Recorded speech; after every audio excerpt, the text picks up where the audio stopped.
On today's show, are you afraid of speaking in public? I think just about everybody at one time was afraid of speaking. Also on today's show, would you rather die than give a speech? You know, there's surveys that have been done that show even more than a fear of death, people have this inordinate fear of public speaking. Our special guest today, Toastmaster Dominic Sitowski.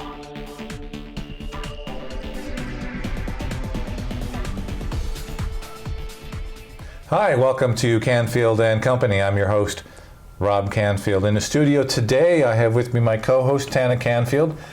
How are you doing, Tana? Great, Rob. How are you doing? I'm great. See, I married her. Her last name is Canfield now. That's why the show's called Canfield and Company. Today we actually have some company, Dominic Sitowski. Yes, we do.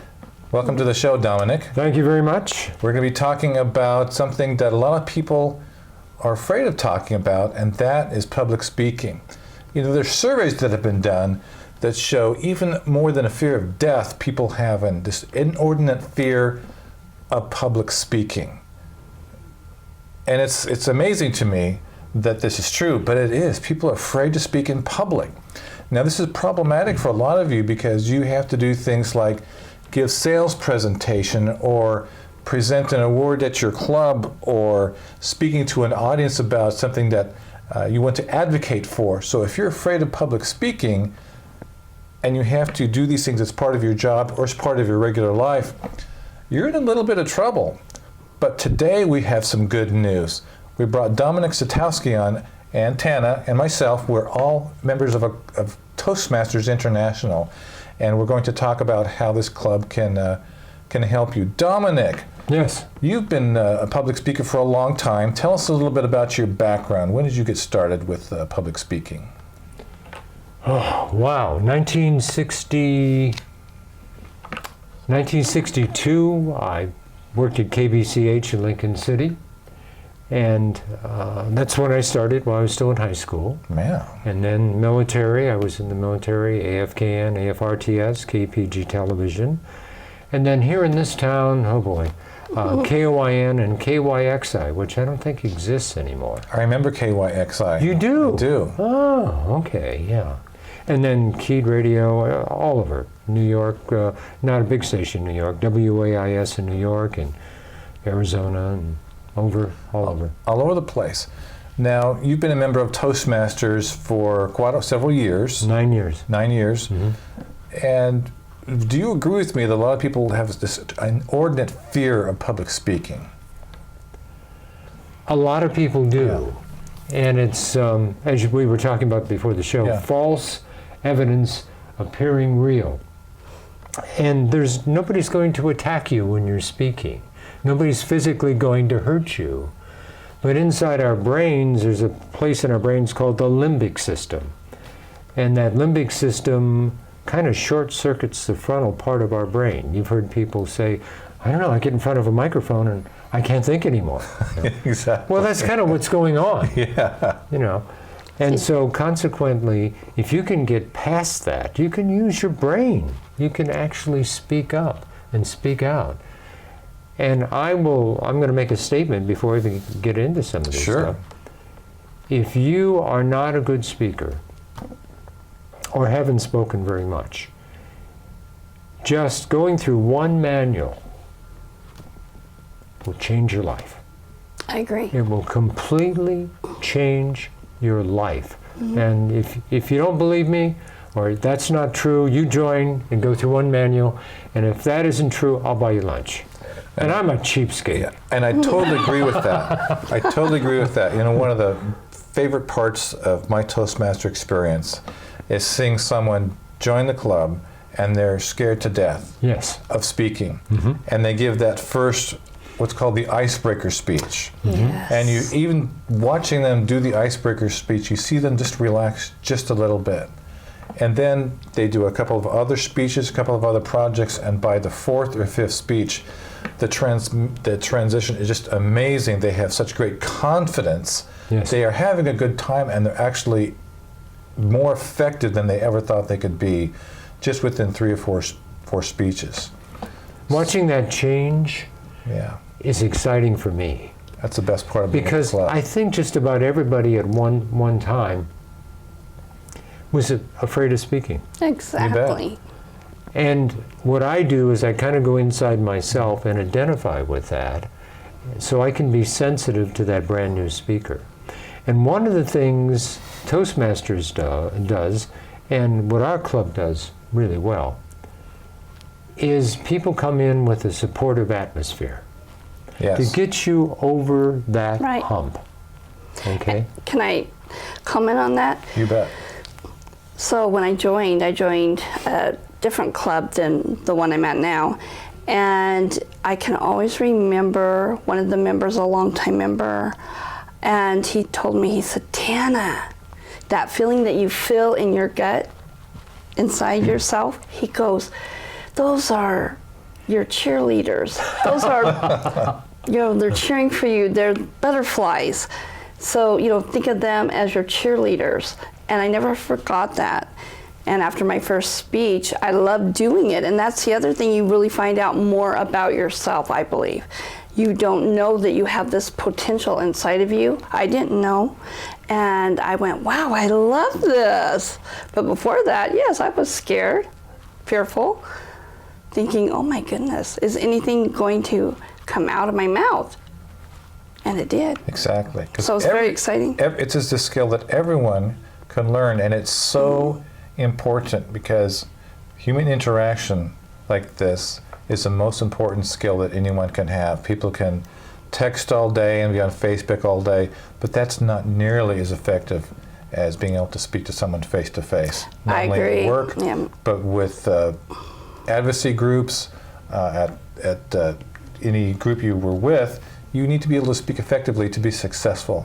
Now, Dominic, what sort of suggestions do you have for people if they're having a problem or fearful of public speaking? What's the benefits of Toastmasters? What can Toastmasters do for them?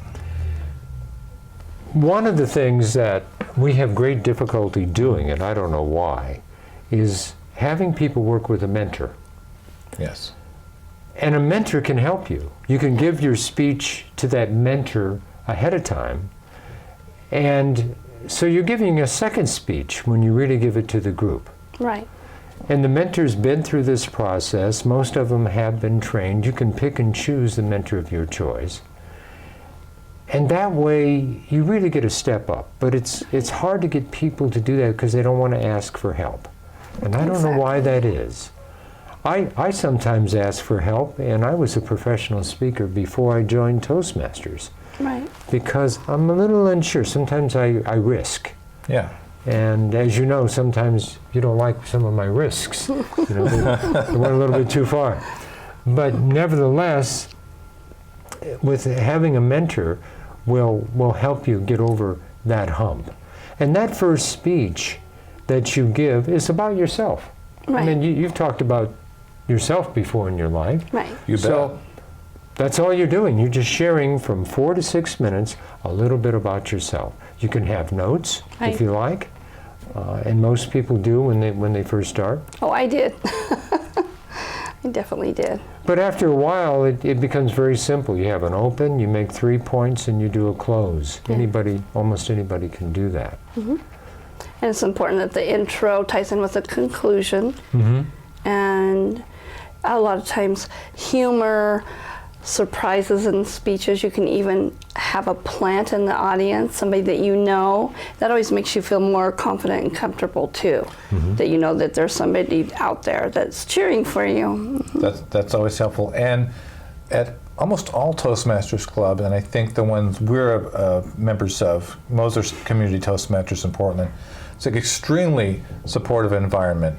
It's a place where it's okay to fail, and as a matter of fact, we encourage you to go outside your envelope and go ahead and fail, because that's the place to learn.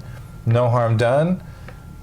Hardly anybody really fails. I don't think you can call it failing by trying. No, because the other part about the supportive environment and encouraging environment is after a speech is given, then the audience members have 1 minute to critique, point out the positives and maybe, one or two points that can be improved upon. So it's very constructive. No one is ever attacked or negated. We always look for the positive, but there are those points in a speech that can be improved upon. I know that happened with my speech today. That's right. So I thought, yep, you're absolutely right. Something to work on. Mm-hmm. And something I'd like to mention for those of you that aren't really crippled at speaking or feel that you're hurting there, you can improve. Mm-hmm. When I gave my first speech, my icebreaker that we talked about, I sat down and this gal said, "What are you doing here? You're already a good speaker." And I said, "I'm a good speaker, but I'm not a great speaker." And what I learned after speaking to all these thousands of people, what I learned was economy of words and discipline of thought. I used to use 3 or 4 minutes just to warm up an audience. Now your icebreaker's 4 to 6 minutes. Sure. So I have to say something that makes sense in 4 to 6 minutes. Right. And when you think about it, and when you think about your life, if you're confronting, say, the school board, and they have that big microphone out there, That's scary. and you walk up to that microphone and you go, "I guess my opinion isn't so important." But what happens if you've been in Toastmasters, you've spoken to people before, and you've gotten feedback, so maybe you're not the greatest speaker in the world, but you can say things that really make sense. Right. Right. And you walk up to the microphone and you say your piece concisely, congruently, in a way that is clear for people to understand. Right. You are more powerful than probably 1,000 other people. I Because agree. you have the ability to do that. To effectively And communicate. once you do something like that, your self-esteem, whether you want it or not, is going to raise. Right. Yeah, I totally agree with that. You can learn how to be an effective speaker. People see, as you said, people go up to the school board meeting or to a commission meeting and they sound so concise and profound. But all they are people who have probably joined Toastmasters and practiced what they do. It's a skill. It's a skill. We'll be right back after this for some more talk about Toastmasters right after this.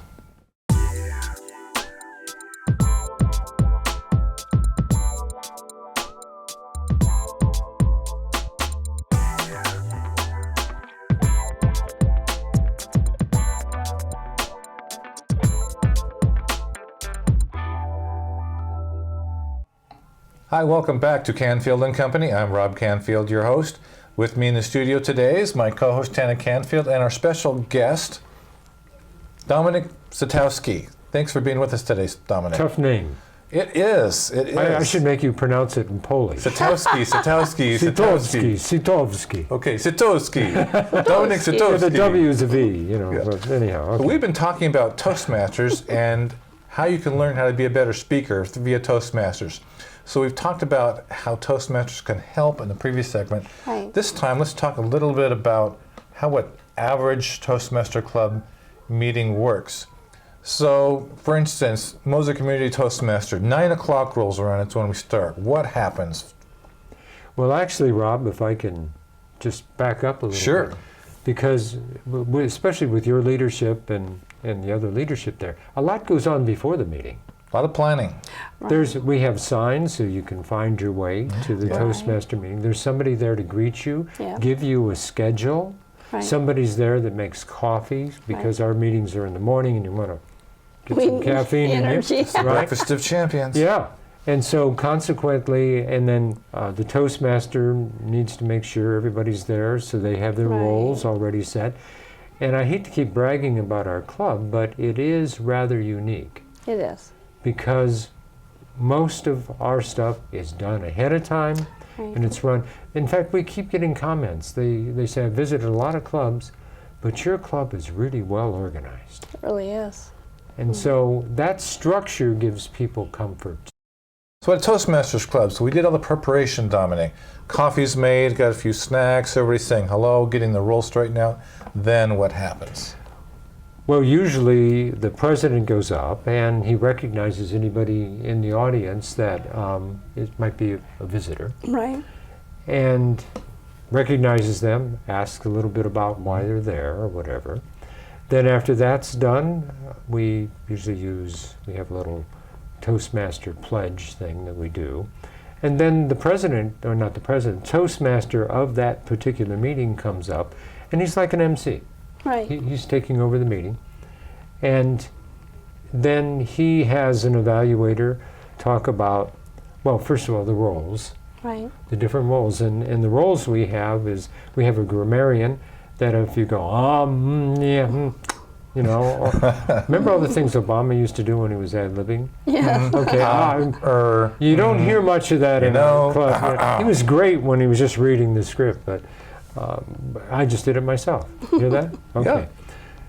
But nevertheless, we have an counter and things like that to help people get over those humps, and they usually have like a word of the day. Right. And so then he sits down, we go through all the different roles, and then the evaluator for the first person speech says, these are the objectives. Right. And they do that, then the first speaker comes up, he gives his speech, and we do that cycle. Then we have the learning part of the program, which is the evaluation. And a general evaluator comes up, he has a team of evaluators. Right. And when we evaluate, we don't use the word critique Right. or critical, because we're not. No. That's not what we're doing.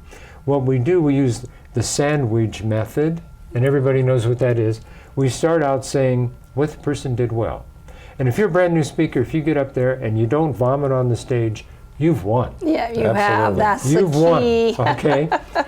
And if you get lost or stumble, hey, you've still won because Right. you made that baby step. Okay? That's right. So he talks about, or she talks about what was done well, and then there might be one suggestion. Sometimes we get people carried away with 2 or 3 suggestions, and for guys like me, sometimes they harass me because they just want to give me a bad time. But no, we're good friends. We're good friends, so they want to. Yeah. But they'll never do that to you guys. Nevertheless, then he says something nice, and then they get a written review also at the very end. So if there's more things, more suggestions, it usually comes in the written review. Right. But once that speech is done, You did it. you did it. And it's important to remember that Toastmasters is a learning organization, and each speech you give has definite objectives That's and true. different purpose and different skills you're going to work on, and that is what the evaluator is going to evaluate, is your performance for meeting the objectives of that specific speech. And it's nothing personal. It's very enlightening and encouraging. Like Dominic said, we do a sandwich method, which means you tell someone something positive about it, you give them a suggestion on how they could improve, and you tell them something else positive. So it's a positive, it's a growing experience. You learn in a positive experience. It's kind of like going to the gym, only for speaking. You're practicing different muscles. And then we have a judo class too. Yeah, we do. Table topics. Table topics. We'll talk about table topics right after this.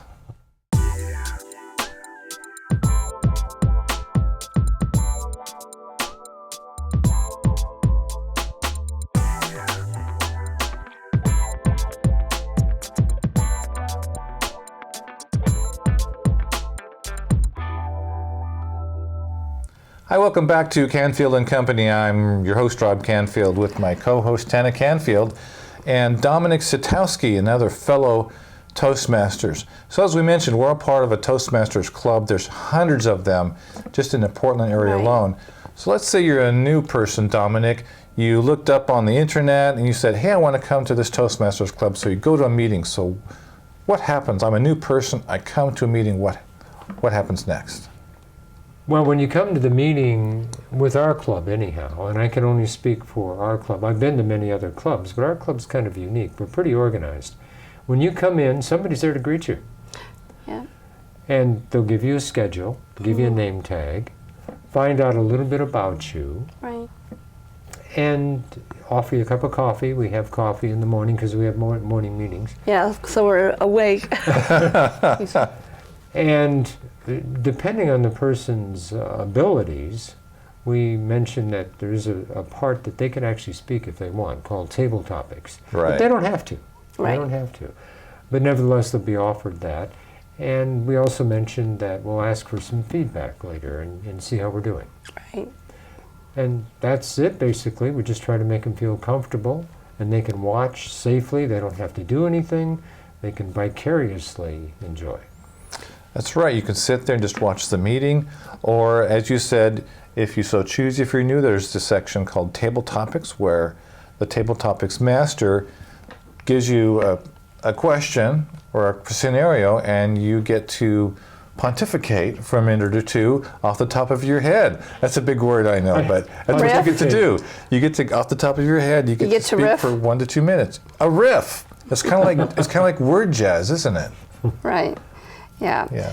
And it is true that as fearful as it could be, you might just want to cringe and never give a speech, but learn to listen.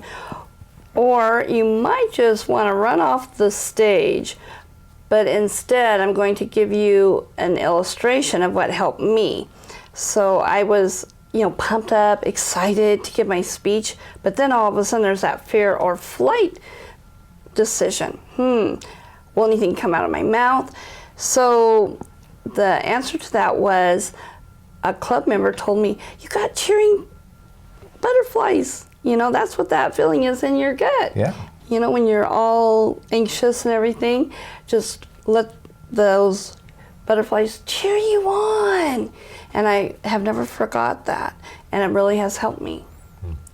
So Dominic, you let's say you come to a club and visit, you decide to join, so then you're assigned, you're given a manual, a speech manual. Speech number 1 is an icebreaker. What's that all about for that first speech? For the first speech. Right. The icebreaker is a 4 to 6 minute speech, and it's about you. Anybody knows about yourself, right? I And hope it's so. 4 to 6 You minutes. bet. To me, that's a warm up for a speech, but for Toastmasters, that's a speech, 4 to 6 minutes. And what we want from that person, you can have notes, whatever, and hopefully you've talked to your mentor and practiced the speech in front of the mentor so you're not quite so nervous. And just tell us about you. That's it. And if you get through that without vomiting or going into running off stage. spasms or whatever, you've won.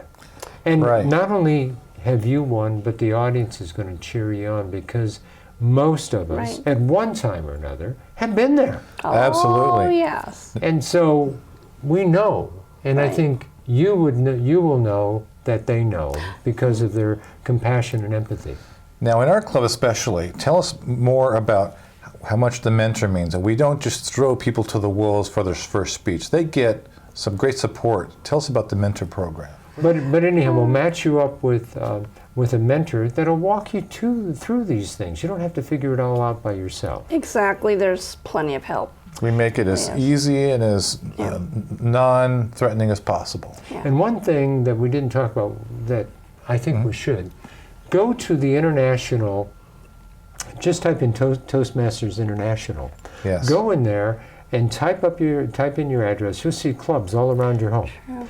But there'll be a ton of information to reinforce what we're talking about here today. That's Exactly. true. And so after you've looked through that and have heard the show, give me a call. And I'll give you my cell so you can just... We'll put it up on the screen. Okay. And then, I'm sorry. No, that's okay. I'll help you get there and answer any of your questions. And you don't even have to speak for the first 4 or 5 times. Absolutely. We have plenty of folks who've waited several meetings before they finally decided to do it. Or even a year. Yep. But get this, such a deal I have for you. It's such a deal. The price of this is about What is the price? $10 a month Wow. to be a Toastmaster. It's about Oh, 38 my cents a goodness. day. Oh, okay. So we're going to be right Such back a after deal. this. We'll be right Such back a after this deal. with a little bit more about how Toastmasters works and what it can do to help you.